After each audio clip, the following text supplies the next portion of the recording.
नमस्कार, जय हिंद दोस्तों। स्वागत है आप सभी का एग्री कोचिंग बाय विकास सर परिवार में।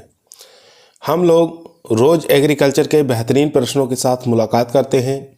जैसा कि आप लोगों को पता है, कृषि विज्ञान से संबंधित जितने भी एग्जाम होते हैं, चाहे आईसीआर हो, BHU, AFO, WO, agriculture supervisor, cane supervisor, agriculture TGT, PGT, agriculture TA, STA, जो भी इस तरीके के एग्ज़ाम होते हैं उनकी तैयारी से संबंधित प्रश्नों को रोजाना लेकर आते हैं।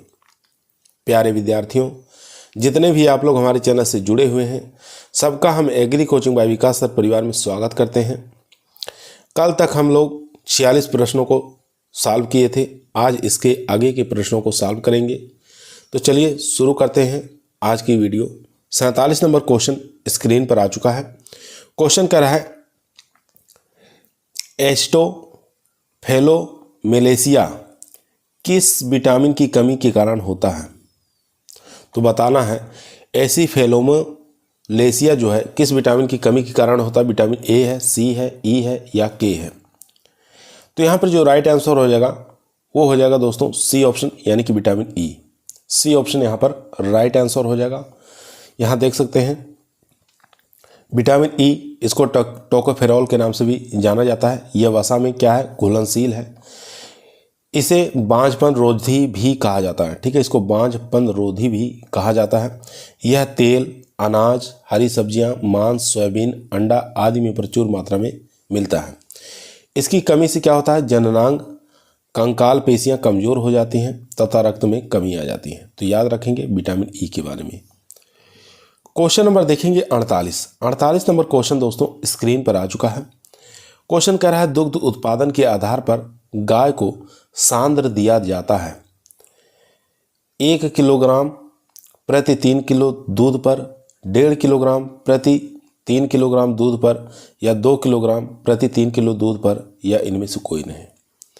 तो यहाँ पर जो राइट आंसर हो जाएगा दोस्तों वो हो जाएगा ए ऑप्शन, यानी कि 1 किलो दिया जाता है सांद्र प्रति 3 किलो दूध पर। ठीक है, ए ऑप्शन यहाँ पर राइट आंसर हो जाएगा दोस्तों। यहाँ देख सकते हैं दुग्ध उत्पादन के आधार पर गाय को 1 किलोग्राम प्रति 3 किलोग्राम दूध पर सांद्र दिया जाता है। ठीक है, इसमें दुग्ध सांद्र का आशय क्या होता है, इसका अर्थ होता है दाना से। ठीक है, चलते हैं क्वेश्चन नंबर 49 नंबर क्वेश्चन कह रहा है, वह विटामिन जो रतौंधी को रोकता है, vitamin A, vitamin C, vitamin E, vitamin K. तो वह विटामिन जो रतौंधी को रोकता है, इसमें से बताना है कौन सा हो जाएगा। तो यहाँ पर जो राइट आंसर हो जाएगा विटामिन ए ऑप्शन यहाँ पर राइट आंसर हो जाएगा। विटामिन ए का नाम होता है रेटिनॉल के नाम से इसको जाना जाता है। यह एक प्रकार का एंटी जीरोथैल्मिक विटामिन भी कहा जाता है। ठीक है, एंटी जीरोथैल्मिक विटामिन के नाम से भी इसको जाना जाता है। इसकी कमी से रतौंधी हो जाती है। ठीक है, और जीरोथैल्मिया रोग भी हो जाता है। यह दूध, अंडा, पनीर, हरी सब्जियों में प्रचुर मात्रा में पाया जाता है। क्वेश्चन नंबर देखेंगे 50 नंबर क्वेश्चन कह रहा है, पोल्ट्री के अंडे में प्रोटीन पाई जाती है। तो पोल्ट्री के अंडे में प्रोटीन की मात्रा कितनी पाई जाती है, 12%, 20%, 25%, 30%। तो अंडे के अंदर प्रोटीन की मात्रा 12% देखने को मिलता है। ए ऑप्शन यहाँ पर राइट आंसर हो जाएगा दोस्तों। एक अंडे का भार कितना होता है, एक अंडे का औसत भार होता है 58 ग्राम, याद रखेंगे। क्वेश्चन नंबर देखेंगे 51 नंबर क्वेश्चन स्क्रीन पर आ चुका है। क्वेश्चन कह रहा है, दूध में स्ट्रेप्टोकोकस थर्मोफिलस द्वारा कितना लैक्टिक अम्ल पैदा किया जाता है? 0.6%, 1%, 1.5%, 2%। तो यहाँ पर राइट आंसर हो जाएगा सी ऑप्शन, यानी कि 1.5% स्ट्रेप्टोकोकस थर्मोफिलस लैक्टिक अम्ल पैदा किया जाता है। याद रखेंगे सी ऑप्शन यहाँ पर राइट आंसर हो जाएगा। चलते हैं क्वेश्चन नंबर 52 पर। क्वेश्चन नंबर 52 दोस्तों आपकी स्क्रीन पर आ चुका है। क्वेश्चन कह रहा है, निम्न में से कौन सा दुग्ध क्रय करने का ढंग सबसे अच्छा है? तो कौन सा दुग्ध क्रय करने का ढंग जो है सबसे अच्छा इसमें से माना गया है? आयात के अनुसार, भार के अनुसार, दुग्ध की वसा की मात्रा के अनुसार, दुग्ध की वसा और वसा रहित ठोस पदार्थ की मात्रा के अनुसार। तो यहाँ पर डी ऑप्शन राइट आंसर हो जाएगा दोस्तों। दुग्ध की वसा और वसा रहित ठोस पदार्थ मात्रा के अनुसार इसका क्रय किया जाता है। याद रखेंगे, यहाँ देख सकते हैं दुग्ध क्रय करने के लिए सबसे अच्छा तरीका दुग्ध की वसा तथा वसा रहित ठोस पदार्थ की मात्रा के आधार पर किया जाता है। इसकी मात्रा के आधार पर ही दुग्ध का क्रय मूल्य तय किया जाता है, याद रखेंगे। क्वेश्चन नंबर देखेंगे 53, काफ़ी अच्छा इंपॉर्टेंट क्वेश्चन है। सूची 1 को सूची 2 के साथ मिलान करना है, ठीक है। एक तरफ सूची 1 दिया हुआ, एक तरफ सूची 2, तो इन दोनों को मिलान करना है। कौन सा बैक्टीरिया किसके कारण सुवास पैदा करता है, ठीक है। अब देखेंगे किण्वित क्रीम में कौन कौन सा बैक्टीरिया पाया जाता है, कौन सा बैक्टीरिया इसमें किण्वित क्रीम से संबंधित है, ये आपको बताना है। तो किण्वित क्रीम से जो बैक्टीरिया संबंध रखता है वो रखता है लैक्टोबैसिलस लैक्टिक, सेकंड ऑप्शन के साथ चला जाएगा, यानी कि 2 ऑप्शन के साथ चला जाएगा। फिर देखेंगे एसिडोफिलस दूध। एसिडोफिलस दूध के अंदर कौन सा बैक्टीरिया पाया जाता है, तो एसिडोफिलस बैक्टीरिया जैसा नाम से ही पता चल रहा है, तो इसमें लैक्टोबैसिलस एसिडोफिलस पाया जाता है, 3 के साथ चला जाएगा। उसके बाद योगहार्ट। योगहार्ट में कौन सा बैक्टीरिया पाया जाता है, तो इसके अंदर बताइए कौन सा बैक्टीरिया पाया जाता है, तो इसके अंदर पाया जाएगा स्ट्रेप्टोकोकस, थर्मोफिलस और लैक्टिबैसिलस वाल्गेरिस, ये 4th ऑप्शन के साथ चला जाएगा। उसके बाद बचा है एक बुल्गेरियन दूध। इसके अंदर जो बैक्टीरिया पाया जाता है वो लैक्टोबैसिलस वाल्गेरिस पाया जाता है, ठीक है। ये 1st ऑप्शन के साथ चला जाएगा, ठीक है। इस प्रकार से हम इसको मिलान कर लेंगे, तो इसमें से जो हमारा करेक्ट आंसर निकल कर आएगा वो आएगा सी ऑप्शन। सी ऑप्शन यहाँ पर राइट आंसर हो जाएगा। पहले 2nd के साथ मिलान किए, फिर 3rd के साथ, फिर 4th के साथ, फिर 1st के साथ। चलते हैं क्वेश्चन नंबर 54 पर। 54 नंबर क्वेश्चन आपके इस प्रकार एक बार दोबारा देख लेंगे। किण्वित दूध जो है लैक्टोबैसिलस लैक्टिक, एसिडोफिलस दूध लैक्टोबैसिलस एसिडोफिलस, योगहार्ट स्ट्रेप्टोकोकस, थर्मोफिलस और लैक्टोबैसिलस वाल्गेरिस, और वुल्गेरिस दूध जो है बुल्गेरियन दूध, ये है लैक्टोबैसिलस वाल्गेरिस, ठीक है। तो इस प्रकार से हम मिलान कर लेंगे। क्वेश्चन नंबर 54 स्क्रीन पर आ चुका है। क्वेश्चन कह रहा है मक्खन में सुगंध के लिए उत्तरदायी पदार्थ कौन सा है, डाइएस्टिल, साइट्रेट, साइट्रिक अम्ल या लैक्टिक अम्ल, इन चारों में से बताइए मक्खन में सुगंध के लिए उत्तरदायी पदार्थ। तो यहाँ पर जो राइट आंसर हो जाएगा दोस्तों वो हो जाएगा डाइएसिटिल, ठीक है। ए ऑप्शन यहाँ पर राइट आंसर हो जाएगा। यहाँ देख सकते हैं मक्खन में सुगंध डाइएसिटाइल के कारण आती है। अच्छी सुगंध सुवास के लिए 0.7 से लेकर 1.5% इसमें डाइएसिटाइल पर्याप्त मात्रा में होना चाहिए। मक्खन में अम्लता जो होता है वो लैक्टिक अम्ल के कारण होता है, ये भी आपको याद रखना है, जो कि एग्जाम में काफ़ी बार पूछा जाता है। उसके बाद क्वेश्चन नंबर देखेंगे 55 नंबर क्वेश्चन कह रहा है प्राशीतन इकाई में दूध को किस तापमान पर ठंडा और भंडारित किया जाता है। किस तापमान पर ठंडा करके इसको भंडारित किया जाता है, 4 से 5 डिग्री सेंटीग्रेड पर, 8 से 10, 10 से 12 या 12 से 15। तो यहाँ पर राइट आंसर हो जाएगा दोस्तों ए ऑप्शन, यानी कि 4 से 5 डिग्री सेंटीग्रेड इकाई पर दूध को क्या किया जाता है, ठंडा किया जाता है। ठंडा करके इसको भंडारित किया जाता है, इसलिए करते हैं ताकि तापमान पर सूक्ष्म जीव की वृद्धि नहीं होती है, जिससे दूध को हम लंबे समय तक बिना खराब हुए सुरक्षित रखा जा सकता है। क्वेश्चन नंबर देखेंगे 56। क्वेश्चन नंबर दोस्तों 56 आपके स्क्रीन पर आ चुका है, ध्यानपूर्वक पढ़िए, आंसर दीजिए। क्वेश्चन कर रहा है मानव शरीर में थायमीन यानी कि विटामिन B1 की कमी के कारण होता है कौन सा रोग उत्पन्न हो जाता है, रतौंधी, बेरी, पेलाग्रा या स्कर्वी। तो यहाँ पर जो करेक्ट आंसर हो जाएगा वो हो जाएगा बी ऑप्शन, यानी कि बेरी रोग उत्पन्न हो जाता है विटामिन B1 की कमी से, ठीक है। यहाँ देख सकते हैं विटामिन B1 की कमी से, ठीक है, बेरी नामक रोग उत्पन्न हो जाता है। विटामिन B1 को हम थायमीन के नाम से भी जानते हैं, जबकि जो रतौंधी दिया होगा ऑप्शन में वो विटामिन A की कमी से होता है, ठीक है। और विटामिन B3 की कमी से कौन सा रोग हो जाता है, पेलाग्रा रोग हो जाता है। और स्कर्वी आप लोग जानते हैं विटामिन C की कमी से हो जाता है। क्वेश्चन नंबर देखेंगे 57 नंबर क्वेश्चन स्क्रीन पर आ चुका है दोस्तों। क्वेश्चन कह रहा है ऑपरेशन फ्लड कार्यक्रम का संबंध किससे है, मृदा संरक्षण से, बाढ़ नियंत्रण से, दुग्ध की आपूर्ति बढ़ाने से या बाढ़ पीड़ितों में सहायता कोष। तो यहाँ पर राइट आंसर हो जाएगा दूध की आपूर्ति बढ़ाने से संबंधित है, सी ऑप्शन यहाँ पर राइट आंसर हो जाएगा। सी ऑप्शन यहाँ पर राइट आंसर हो जाएगा। यहाँ देख सकते हैं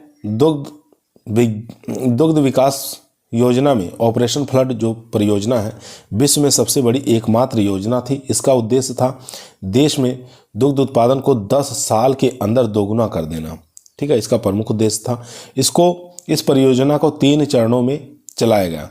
ठीक है, प्रथम चरण आपको पूछता है प्रथम चरण कब चलाया गया था, तो 1970 से लेकर 1980 के बीच में चलाया गया था, ये आपको याद रखना है। दूसरा चरण भी पूछ लेता है कब चलाया गया था, तो 1981 से लेकर 1985 के बीच में चलाया गया था। और तीसरा चरण 1985 से लेकर 1996 में, ये 3 चरणों में इसको चलाया गया था। उसके बाद क्वेश्चन नंबर देखेंगे 58 नंबर क्वेश्चन कर रहा है दूध का पीएच मान कितना होता है, 5.5, 6.6, 7 या 7.3। तो दूध का यहाँ पर पीएच मान पूछ रहा है, तो इसका राइट आंसर हो जाएगा 6.6। बी ऑप्शन यहाँ पर राइट आंसर हो जाएगा दोस्तों। यहाँ देखेंगे ताजे दूध का पीएच मान जो होता है 6.5 से लेकर 6.7 होता है। औसतन की बात करें तो 6.6 होता है। थनैला रोग से ग्रसित अगर पशु है तो उसके दूध का पीएच मान कितना होता है, 6.7 से लेकर 7.5 होता है, याद रखेंगे। खीस का पीएच मान कभी कभी पूछ लेता है, तो 5.7 से लेकर 6.4 होता है। औसतन पूछे तो 6 होता है। चलते हैं क्वेश्चन नंबर 59 पर। 59 नंबर क्वेश्चन स्क्रीन पर आ चुका है। क्वेश्चन कह रहा है वैधानिक मानक के अनुसार मक्खन में कम से कम वसा का अंश होता है। तो मक्खन के अंदर कम से कम कितनी वसा की मात्रा होनी चाहिए, 84%, 80%, 99% या 70%। तो यहाँ पर जो राइट आंसर हो जाएगा दोस्तों वो हो जाएगा बी ऑप्शन। ठीक है, बी ऑप्शन यहाँ पर राइट आंसर हो जाएगा 80%। बी ऑप्शन यहाँ पर राइट आंसर हो जाएगा। चलते हैं नेक्स्ट क्वेश्चन पर। यहाँ दोस्तों मक्खन का संगठन देख सकते हैं, संगठन लिखा हुआ है। इसमें दुग्ध, वसा, नमी, नमक, दही कुछ भी पूछ सकता है। ये वैधानिक स्तर पे है, ये देसी है, ये औद्योगिक है। ठीक है, तो यहाँ पर पूछा गया था दुग्ध, वसा की मात्रा 80%। ठीक है, नमी अगर पूछता तो नमी हो जाता 16%। उसके बाद यहाँ पर 1.5 से लेकर 2% नमक, उसके बाद 1.5% से कम दही होनी चाहिए।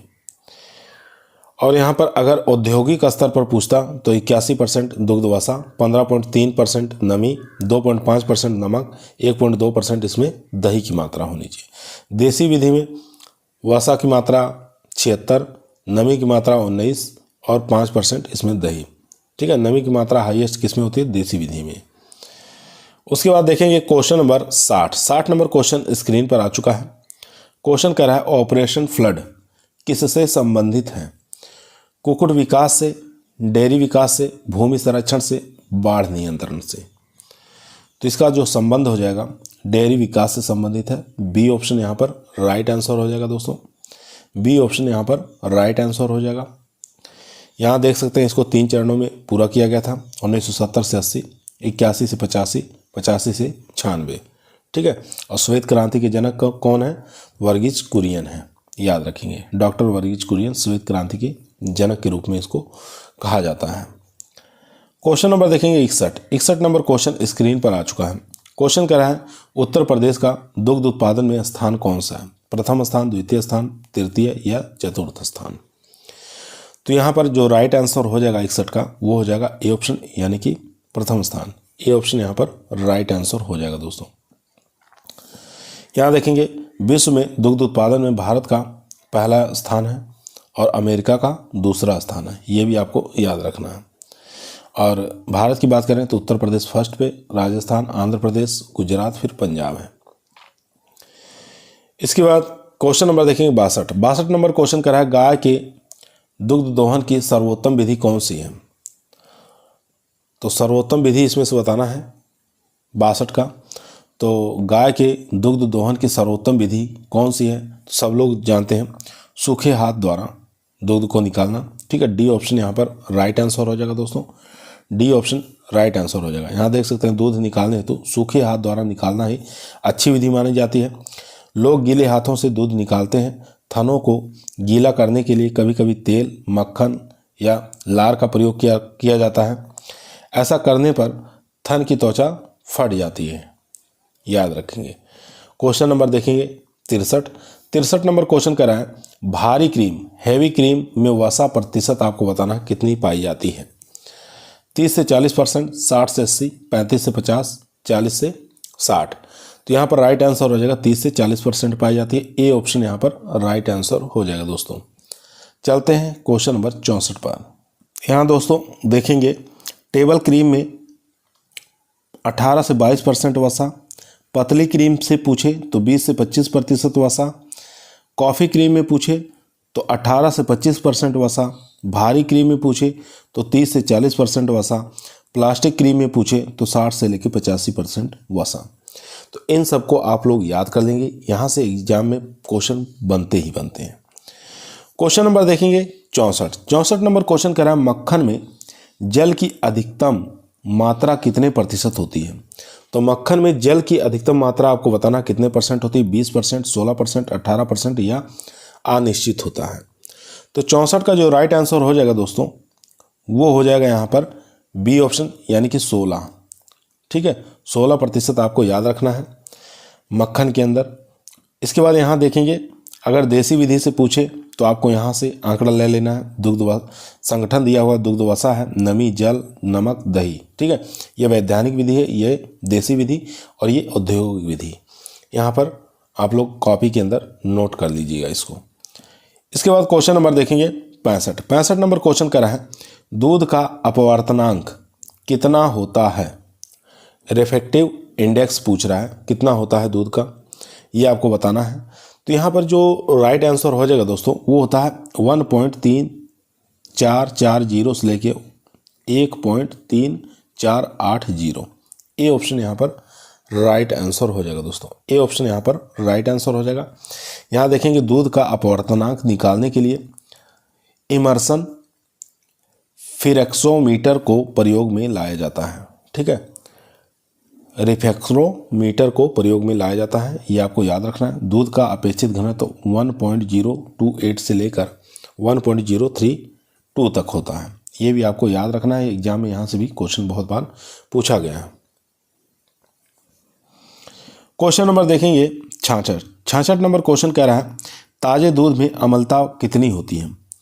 तो ताजे दूध में अम्लता की मात्रा यहाँ पे पूछ रहा है 0.16 से लेकर 0.28 या 0.11 से लेकर 0.16 या 0.00 से लेकर 0.28 या 00 पॉइंट से लेकर 0.10। तो इन चारों में से बताइए कौन सा करेक्ट आंसर हो जाएगा। तो इसका जो करेक्ट आंसर हो जाएगा दोस्तों वो हो जाएगा बी ऑप्शन यानी कि 0.11 से लेकर 0.16। बी ऑप्शन यहाँ पर राइट आंसर हो जाएगा दोस्तों। यहाँ देख सकते हैं दूध में 0.2% से अधिक अम्लता विकसित अम्लता के कारण होती है। यदि दूध में अम्लता 0.3 से अधिक हो जाती है तो दूध गर्म करने पर क्या हो जाएगा, फट जाएगा। दूध में अम्लता की गणना सोडियम हाइड्रोक्साइड द्वारा मापन करके ज्ञात करते हैं, ये भी आपको याद रखना है। दूध में अम्लता किससे गणना करते हैं, सोडियम हाइड्रोक्साइड द्वारा मापन करके ज्ञात की जाती है। क्वेश्चन नंबर देखें 67 नंबर क्वेश्चन करा है दूध का हिमांक फ्रीजिंग कितना होता है, ये आपको बताना है। तो दूध का फ्रीजिंग जो होता है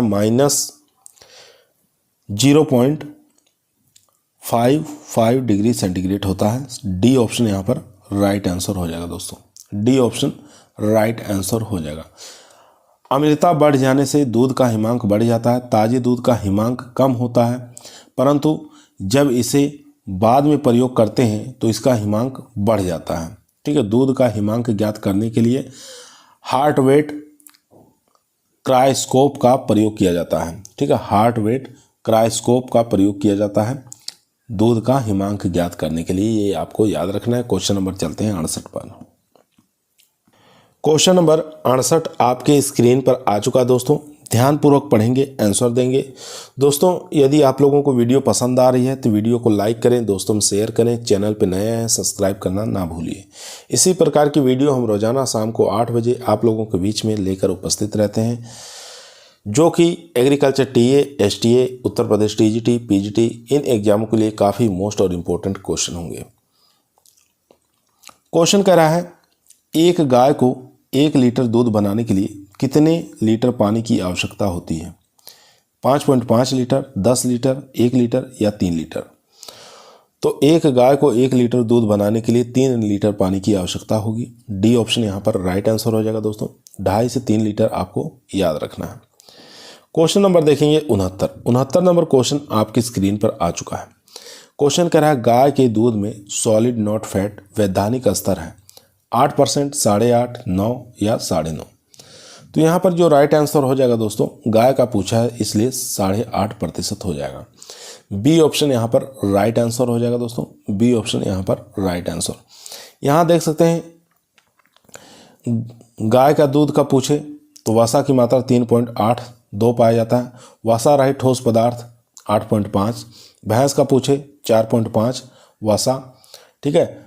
और यहाँ पर न्यूनतम वसा पूछा है। उसके बाद वसा रहित ठोस पदार्थ न्यूनतम 9। उसके बाद भेड़ का पूछे 7.9 न्यूनतम है और इसमें वसा रहित ठोस पदार्थ 9%। टोड मिल्क का पूछे वसा जो है न्यूनतम 3% और वसा रहित ठोस पदार्थ न्यूनतम 8.5%, ठीक है। यहाँ से भी क्वेश्चन पूछता है, टोड मिल्क का पूछ लेता है, डबल टोड मिल्क का पूछ लेता है, तो इसको भी आपको याद रखना है। डबल टोड मिल्क का 1.5% हो जाएगा, इसमें 9% हो जाएगा। मानकीकृत दूध का 4.5%, यहाँ पर 8.5%। स्किम्ड मिल्क का याद रखेंगे 3% और 8.5%। क्वेश्चन नंबर देखेंगे 70 नंबर क्वेश्चन कह रहा है गाय के शुद्ध दूध का अपेक्षित घनत्व कितना होता है। गाय के शुद्ध दूध का अपेक्षित घनत्व पूछ रहा है। तो यहाँ पर जो राइट आंसर हो जाएगा दोस्तों 1.028 होता है। सी ऑप्शन यहाँ पर राइट आंसर हो जाएगा। इसका अगर सूत्र पूछे दूध का अपेक्षित घनत्व का सूत्र बराबर होता है दूध का घनत्व बटे पानी का घनत्व। ये आपको सूत्र भी आपको याद रखना है। यहाँ से भी क्वेश्चन काफ़ी ज़्यादा बनने की संभावना है। एग्जाम में पूछा जाता है गाय के दूध का अपेक्षित घनत्व, तो याद रखेंगे 1.28 से लेकर 1.030 तक होता है 60 डिग्री फ़ारेनहाइट पर। इसको याद रखना है। भैंस का भी आपको याद रखना है। भैंस के दूध का अपेक्षित घनत्व होता है 1.030 से लेकर 1.032 60 डिग्री फ़ारेनहाइट पर। उसके बाद दूध का पीएच मान सब लोग जानते हैं 6.5 से लेकर 6.7। औसतन पूछे 6.6। दूध का अपवर्तनांक पूछता है तो 0.54 डिग्री सेंटीग्रेड होता है। औसत पूछे तो औसत अधिकतर पूछता है तो माइनस में चला जाएगा, माइनस 0.521 डिग्री सेंटीग्रेड से लेकर 0.572 डिग्री सेंटीग्रेड, ठीक है। ये आपको याद रखना है। दूध का उबलांक पूछता है तो 100.15 डिग्री सेंटीग्रेड, ठीक है। ये हो गया उबलांक। चलते हैं क्वेश्चन नंबर 71 नंबर क्वेश्चन कह रहा है प्रतिदिन 10 लीटर दूध उत्पादन हेतु भैंस के लिए दाना की मात्रा अंकित कीजिए। तो अगर कोई भैंस है 10 लीटर दूध उत्पादन कर रही है तो उसको कितना दाना देना चाहिए, 4 किलोग्राम, 5 किलोग्राम, 6 किलोग्राम या 7 किलोग्राम। तो यहाँ पर राइट आंसर हो जाएगा दोस्तों, वो हो जाएगा 4 किलोग्राम। ए ऑप्शन यहाँ पर राइट आंसर हो जाएगा, ठीक है। अगर भैंस 2.5 लीटर दूध दे रही है, ठीक है, अगर भैंस 2.5 लीटर दूध दे रही है तब हम 2.5 लीटर पर हम कितना देते हैं, 1 किलोग्राम दाना देते हैं, ठीक है। और यहाँ पर दूध कितना दे रही थी, 10 लीटर दूध दे रही है, तो यहाँ पर हमारा करेक्ट आंसर हो जाएगा 4 किलोग्राम जो हो जाएगा दाना दिया जाएगा, ठीक है। याद रखेंगे। और भी अच्छे से हम लोग देख लेते हैं। चलिए यहाँ देखेंगे दोस्तों, एक तरफ पशु का नाम दिया हुआ है, दूसरी तरफ उसका निर्वाह दाना दिया है, दूसरी तरफ उत्पादन दाना दिया हुआ है, ठीक है। किलोग्राम में बताना। सूखी गाय है तो उसको हम जीवन निर्वाह के लिए 1 किलोग्राम हम दाना देंगे, ठीक है। दुधारू गाय है तो उसको 1 किलोग्राम हम उसको दाना देंगे, ठीक है, जीवन निर्वाह के लिए 1 किलोग्राम। अगर 1 लीटर दाना दे रहे हैं तो 3 लीटर दूध उत्पादन अगर कर रही है तो उसको हम 1 किलोग्राम दाना देंगे, ठीक है। 3 लीटर दूध उत्पादन पर 1 किलो हम उसको दाना खिलाएंगे। उसके बाद भैंस का यहाँ देखेंगे, सूखी भैंस है तो 1.5 किलोग्राम उसको जीवन निर्वाह के लिए दाना देंगे। दुधारू भैंस है तो उसको हम 1.5 किलोग्राम, ठीक है, दाना देंगे जीवन निर्वाह के लिए। और 2.5 लीटर दूध उत्पादन कर रही है तो उसको 1 किलोग्राम हम उसको दाना देंगे, याद रखेंगे। उसके बाद बछिया को जीवन निर्वाह के लिए 1 किलोग्राम दाना देंगे। बैल के लिए कम जो कार्य करते हैं उनको 1.5 किलोग्राम दाना देंगे, ठीक है। और यहाँ पर देखेंगे बैल औसत कार्य के लिए 1.5 किलोग्राम और यहाँ पर उत्पादन के लिए भी 1.5 किलोग्राम। बैल जो भारी कार्य करते हैं उनको 1.5 किलोग्राम, ठीक है। और यहाँ पर 2 किलोग्राम राशन दिया जाएगा, यानी कि दाना दिया जाएगा। क्वेश्चन नंबर देखेंगे 72 नंबर क्वेश्चन करा है भारतीय गाय की औसत उत्पादकता है। तो भारतीय जो गाय हैं औसत उत्पादकता यानी कि दूध प्रति ब्यांत कितना उत्पादन करती हैं। तो यहाँ पर राइट आंसर हो जाएगा 1217 किलोग्राम प्रति ब्यांत दुग्ध उत्पादन करती हैं। और सबसे ज़्यादा जो दुग्ध उत्पादन करने वाली नस्ल है वो है साहिवाल। ठीक है, इसका दूध अच्छा भी होता है और सबसे अधिक मात्रा में दूध भी उत्पादन करती है, 1400 से लेकर 2500 लीटर प्रति ब्यांत दुग्ध उत्पादन करती है। उसके बाद लाल सिंधी है 1100 से लेकर 2600 लीटर प्रति ब्यांत। गिर है, ठीक है, देवनी है। इसके बाद ये द्विकाजी नस्ल हरियाणा हो गई। ठीक है, हरियाणा भी ठीक ठाक दूध उत्पादन करती है 600 से लेकर 800 लीटर प्रति ब्यांत। बाकी देवनी, गिर, ठीक है, ये सब 4 नस्लें जो दुधारू नस्लें हैं, साहिवाल, लाल सिंधी, गिर और देवनी। चलते हैं क्वेश्चन नंबर 73 पर। 73 नंबर क्वेश्चन आपके स्क्रीन पर आ चुका है। क्वेश्चन कह रहा है दुग्धशाला में दुग्ध उत्पादन का लेख प्रमाण मुख्यतः किसके लिए किया जाता है। तो दुग्धशाला में दुग्ध उत्पादन का लेख प्रमाण पत्र जो है किसके लिए किया जाता है। तो ये जो किया जाता है ये दोस्तों ये अधिकतर हम इसका प्रयोग करते हैं अच्छे उत्पादन का चयन के लिए। ठीक है, सी ऑप्शन यहाँ पर राइट आंसर हो जाएगा। और भी चीज़ों में हम इसका उपयोग करते हैं दुग्ध अभिलेख का। यहाँ देख सकते हैं अच्छे उत्पादक के चयन में अपने अभिलेखों से शामिल हो सकता है। उसके बाद अभिलेख प्रमाण पत्र रखने से अच्छे और बेकार गाय और भैंस के बोध का पता चलता है कि कौन से अच्छे पशु हैं, कौन से बेकार पशु हैं। इसके बाद देखेंगे अभिलेख से क्या होता है, दुग्ध का कितना उत्पादन हो रहा है और कितनी मात्रा में वसा आ रही है, इसमें इसको निकालने के लिए, गणना करने के लिए आसानी हो जाती है। इसके बाद देखें क्वेश्चन नंबर 74 नंबर क्वेश्चन कह रहा है मानक के रूप में एक अंडे का वजन कितना ग्राम होता है। सब लोग जानते हैं 58 ग्राम होता है। ठीक है, कितना होता है, 58 ग्राम अंडे का भार होता है। चलिए इस अंडा जो है 58 ग्राम में, इसमें कितनी मात्रा में प्रोटीन, वसा, कार्बोहाइड्रेट, कैल्शियम ये सब पाया जाता है, उसको देख लेते हैं एक बार। दोस्तों यहाँ देखेंगे रासायनिक रूप से अंडे में जल की मात्रा 75.2%, प्रोटीन की मात्रा 12.6%, वसा की मात्रा 10.5% और खनिज की मात्रा 0.1% होता है। मुर्गी 20 सप्ताह की अवस्था में अंडा देना शुरू कर देती है। ठीक है, मुर्गी 20 सप्ताह की जब हो जाती है तो अंडा देना शुरू कर देती है। मानक के रूप में अंडे का वजन कितना ग्राम होता है, 58 ग्राम होता है। इन 58 ग्राम में प्रोटीन की मात्रा 7 ग्राम पाई जाती है। यहाँ परसेंटेज में था, परसेंटेज में पूछे तो 12% और ग्राम में पूछे तो 7 ग्राम। वसा की मात्रा 6.2 ग्राम, कार्बोहाइड्रेट की मात्रा 0.3 ग्राम, कैल्शियम की मात्रा 2 ग्राम। ठीक है, और इसके बाद खनिज पदार्थ की मात्रा देखेंगे अंडे में 0.5 ग्राम, अन्य तत्व 3 ग्राम, जल की मात्रा 39 ग्राम। उसके बाद कुल वजन 58 ग्राम। ठीक है, योग कर लेंगे, टोटल कर लेंगे। उसके बाद देखेंगे यहाँ पर क्वेश्चन पूछ रहा 75, गाय के दुग्ध का अपवर्तनांक सूचकांक 20 डिग्री सेंटीग्रेड तापक्रम पर होता है। तो बताना है कि गाय के दूध का अपवर्तनांक सूचकांक 20 डिग्री सेंटीग्रेड से तापक्रम पर कितना होता है। तो इसका हो जाएगा 1.344। ठीक है, बी ऑप्शन यहाँ पर राइट आंसर हो जाएगा दोस्तों। बी ऑप्शन यहाँ पर राइट आंसर हो जाएगा। बहुत बार एग्जामों में यहाँ से क्वेश्चन आया हुआ है। इसके बाद देखेंगे क्वेश्चन नंबर 74 नंबर क्वेश्चन कह रहा है योगहार्ट का निर्माण किस जीवाणु के शुद्ध कल्चर के रूप में प्रयोग किया जाता है। तो योगहार्ट का निर्माण किस जीवाणु के शुद्ध कल्चर के रूप में किया जाता है, इसमें से बताना है। तो पीछे हम बता चुके हैं इसके बारे में, स्ट्रेप्टोकोकाई और लैक्टोबैसिलाई, इन जीवाणुओं का प्रयोग किया जाता है। स्ट्रेप्टोकोकाई और लैक्टोबैसिलाई दोनों जीवाणु का। बी ऑप्शन यहाँ पर राइट आंसर हो जाएगा दोस्तों। बी ऑप्शन यहाँ पर राइट आंसर हो जाएगा।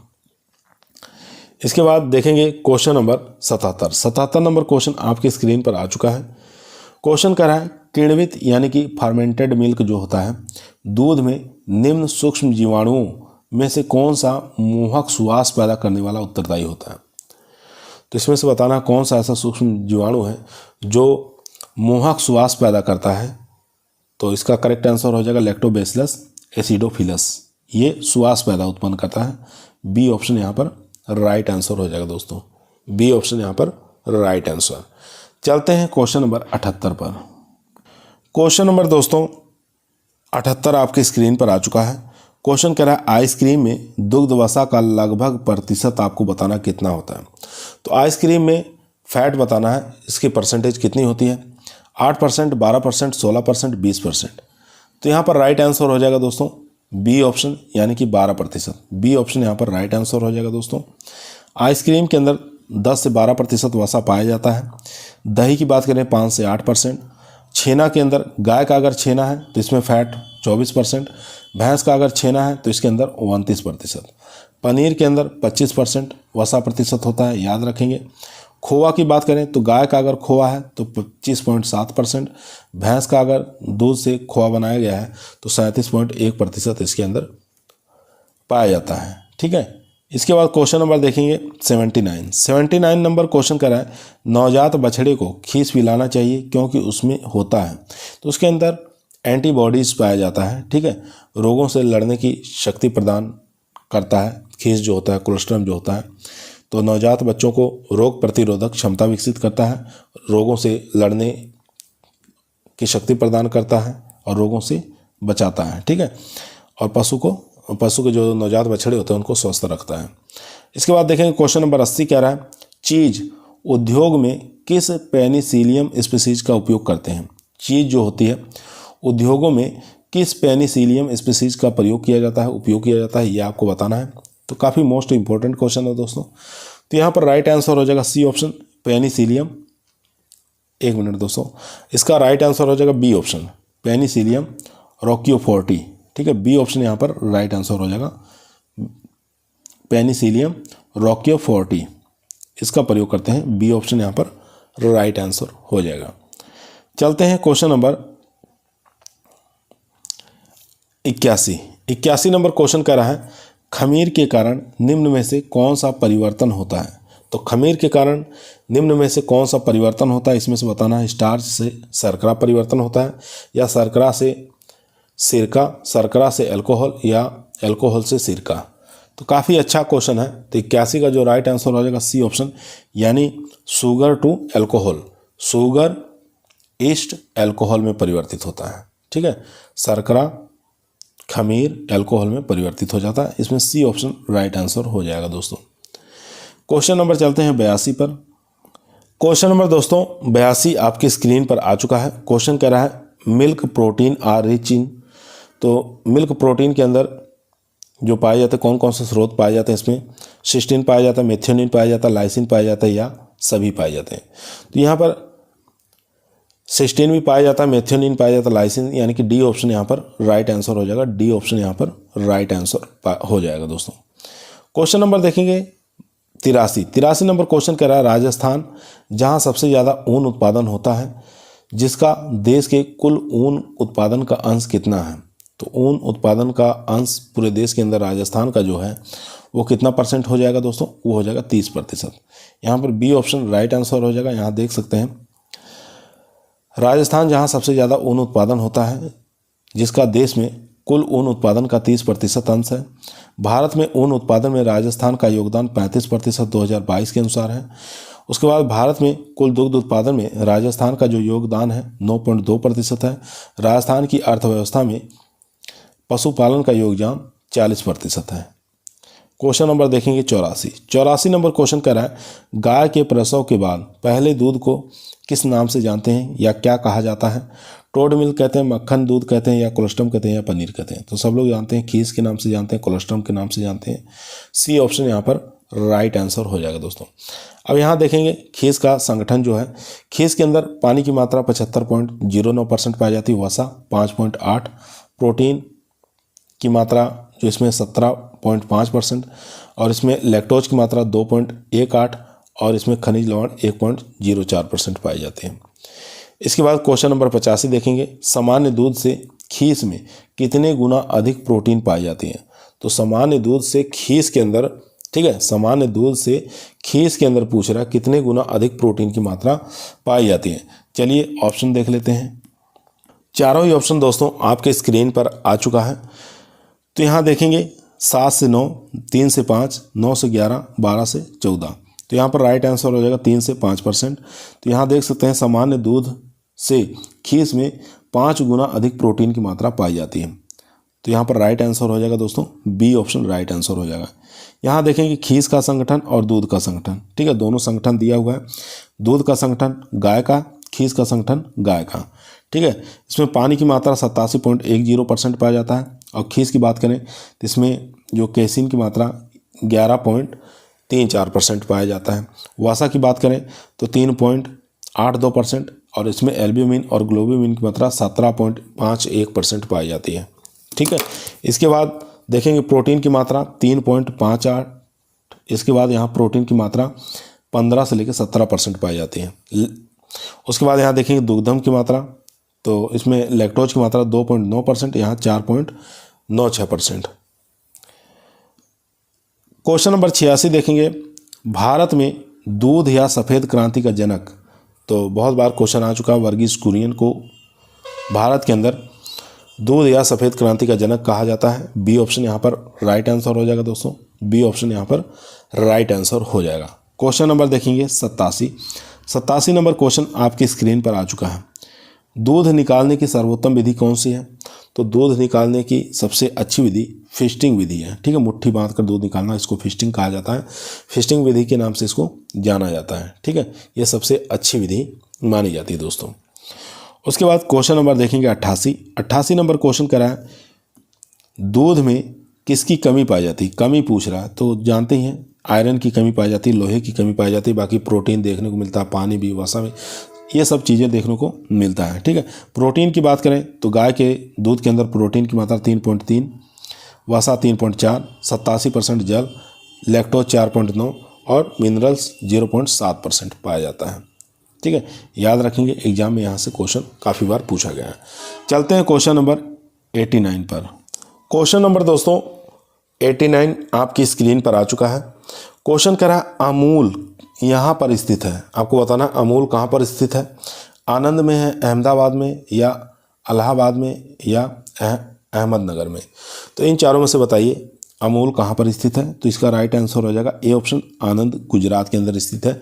ए ऑप्शन यहाँ पर राइट आंसर हो जाएगा दोस्तों। यहाँ देख सकते हैं अमूल जो है आनंद गुजरात के अंदर स्थित है। इसके संस्थापक जो है वर्गीज कुरियन थे, ठीक है, पूछ सकता है। वर्तमान में इसके CEO जो है RS सोधी है, ठीक है, वर्तमान में। और इसकी स्थापना कब हुई थी? 14 दिसंबर 1946 को इसकी स्थापना हुई थी। क्वेश्चन नंबर देखेंगे 90 नंबर क्वेश्चन करा है, दूध में पाए जाने वाली शर्करा को कहते हैं लैक्टोज, खनिज, केसिन या दही। तो इसका जो राइट आंसर हो जाएगा दोस्तों, उसको लैक्टोज के नाम से जानते हैं। ए ऑप्शन यहाँ पर राइट आंसर हो जाएगा दोस्तों, ए ऑप्शन यहाँ पर राइट आंसर हो जाएगा। उसके बाद देखेंगे question number 91 number question screen पर आ चुका है।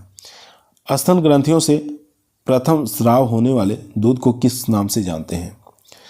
तो इसको खीस के नाम से जानते हैं, कोलेस्ट्रम के नाम से जानते हैं, सब लोग जानते हैं। ए ऑप्शन यहाँ पर राइट आंसर हो जाएगा दोस्तों, ए ऑप्शन यहाँ पर राइट आंसर हो जाएगा। और ये भी क्वेश्चन पूछा जाता है, दूध को उतारने में उत्तरदायी हार्मोन कौन सा है? तो दूध को उतारने में जो उत्तरदायी हार्मोन है ऑक्सीटोसिन है, ठीक है। और दूध को चढ़ाने में उत्तरदायी हार्मोन कौन सा है? एड्रेनिन है, ठीक है। दोनों याद रखना, उतारने वाला और चढ़ाने वाला। क्वेश्चन नंबर देखेंगे 92 नंबर क्वेश्चन स्क्रीन पर आ चुका है। क्वेश्चन करा है, दूध लैक्टोज के अम्ल में परिवर्तन होने से खट्टा बन जाता है। तो दूध को कौन से ऐसा अम्ल है जिसको परिवर्तन होने से खट्टा हो जाता है या फट जाता है, ठीक है। तो साइट्रिक अम्ल, लैक्टिक अम्ल, एस्टिक अम्ल या एस्कार्बिक अम्ल। तो यहाँ पर जो राइट आंसर हो जाएगा दोस्तों वो हो जाएगा बी ऑप्शन, ठीक है, लैक्टिक अम्ल। लैक्टिक अम्ल से ही दही का निर्माण होता है, ठीक है, दही बनाई जाती है। दूध से दही का निर्माण कौन करता है? लैक्टिक एसिड के कारण ही होता है। तो यहाँ पर लैक्टिक एसिड सही आंसर हो जाएगा, बी ऑप्शन राइट आंसर है। यहाँ देख सकते हैं दही के अंदर लैक्टिक अम्ल, सिरका के अंदर एस्टिक अम्ल, और चने की पत्ती के अंदर मैलिक अम्ल, और सेब के अंदर मैलिक अम्ल, ठीक है। तो ये आपको याद रखना है, यहाँ से भी एग्जाम में बहुत बार क्वेश्चन पूछे गए हैं। तो आज की वीडियो हमारी यहीं समाप्त हुई दोस्तों। आप लोगों को कैसी लगी कमेंट के अंदर बताइएगा। पसंद आई हो तो लाइक ज़रूर करें, दोस्तों में शेयर करें, चैनल पे नए हैं तो सब्सक्राइब करना ना भूलिए। ये जो हमारा टॉपिक था घी, दूध, दही, छाछ, पनीर, क्रीम, आइसक्रीम, बटर, ठीक है, इनसे संबंधित जितने भी क्वेश्चन बनने थे उन सब क्वेश्चनों को हम करवा दिए। आज तक इतने ही क्वेश्चन बने हैं, तो सभी क्वेश्चनों को हम लोग डिस्कस कर चुके हैं। जो भी क्वेश्चन एक दो बनने होंगे आपके टीए के एग्जाम में, उत्तर प्रदेश टीजीटी पीजीटी इन एग्जामों के लिए, एसटी के एग्जाम के लिए यहीं से बनेंगे, इसके अलावा कहीं से नहीं बनने की संभावना है। तो आज की वीडियो हमारी यहीं समाप्त हुई। कल फिर मुलाकात करते हैं एक नई वीडियो के साथ, एक नए टॉपिक के साथ। तब तक सभी लोगों को धन्यवाद।